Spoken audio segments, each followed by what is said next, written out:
Hi, good morning, children. How are you all? Hope you all are fine at home.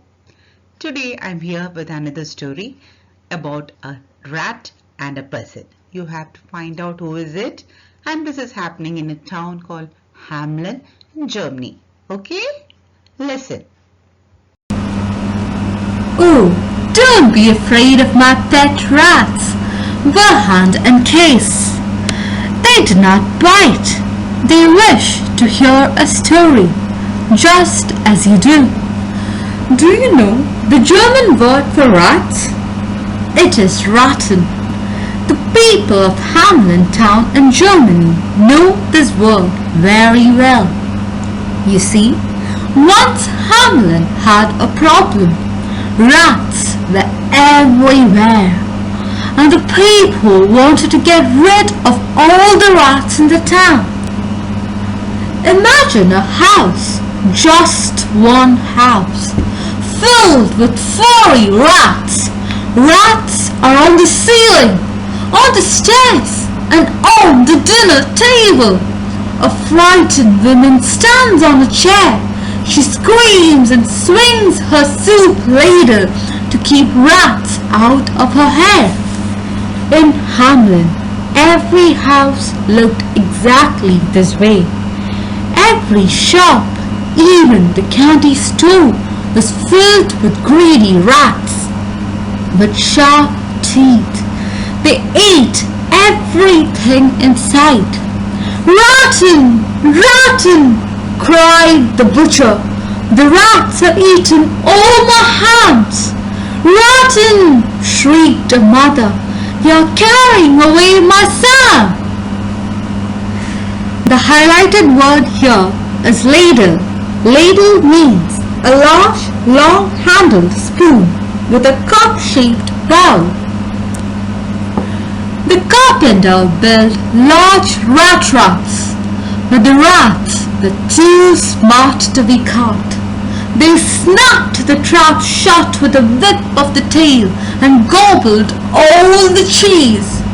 Then, before the milkmaid blinked, they slipped into her milk pails and washed the cheese down with a drink. The people were running out of food. Their houses were beginning to crumble. Their hats had all been chewed. The blacksmith decided what the people should do next. "Let's ask the mayor. He will know what is best." "Mayor," huffed the blacksmith, "we have all been quite patient, but now something must be done. No matter what it costs, find a way to rid Hamelin of rats, or we'll boot you right out of town." "I don't know a thing about getting rid of pests," moaned the mayor once the people left. "I wish I had some help." Can you believe it? The moment the mayor wished for help, tap tap, tappity tap, someone was knocking on his front door. Do you know who was on the other side? The mayor opened the door to reveal a stranger from a distant land. His eyes were as blue as gumballs. His hair was long and white. His robe was pied, half yellow and half red. Around his neck hung a golden pipe. "I am the Pied Piper," the man proclaimed. "With his pipe, I'll play an enchanting tune to draw Hamelin's rats away. There's just one thing. I don't work for free. 1,000 gold pieces is my usual fee." The mayor excused himself to have a moment to think. He ran into a closet that closed with a squeak. "There is enough gold in the treasury to pay the piper, but it would be nice to keep some of it for myself," the mayor whispered to himself. From the closet the greedy mayor appeared. He gave a firm no to the piper. "Let's do it then. When the last rat is gone, I'll see to it that you are paid." The piper stepped into the street and gave his pipe a blow. It beeped and pipped and beeped and blipped, and the rats danced toward it. Wherever the piper walked, the rats danced right behind him. He waltzed them to the edge of town where the Weser River waited. Waltzed. The meaning of the word waltzed means danced. Then, with a fancy trill, the pipe sang loud and clear. It caused the rats to jump into the river and they drowned. "Piper! Piper!" the townspeople cheered.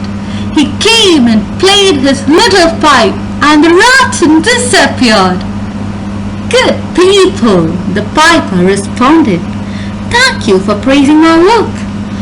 But you can thank me best by paying me what it is worth.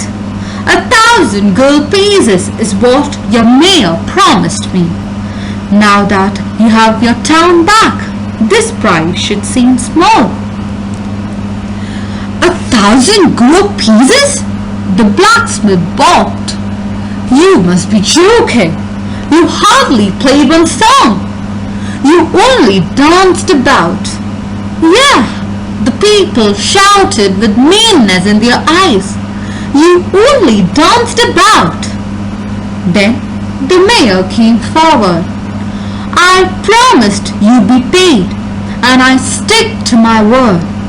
Here's 1 gold coin. Now get on your way." "Rotten! Rotten!" the piper chided, pointing at the crowd. "I can see what kind of people you are now.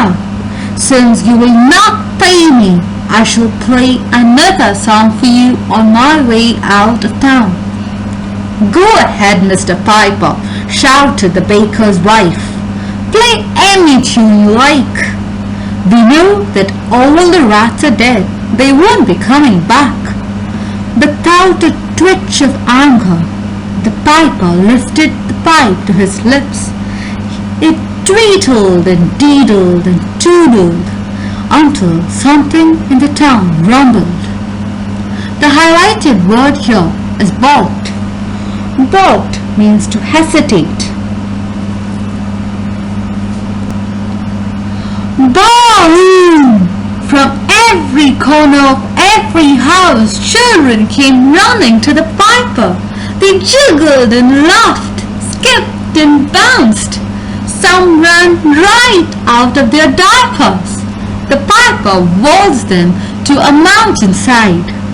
Then, with a whistle, whistle, woo, the mountain opened like a secret door. It welcomed the children and piper to come inside. That was the last that Hamelin saw of its children, and the piper too. With all the rats and children gone, the people of Hamelin had no one to blame for the destruction of their town except themselves. They all decided to change their greedy ways, and when they promised to pay a person for services, they kindly kept their word. The end.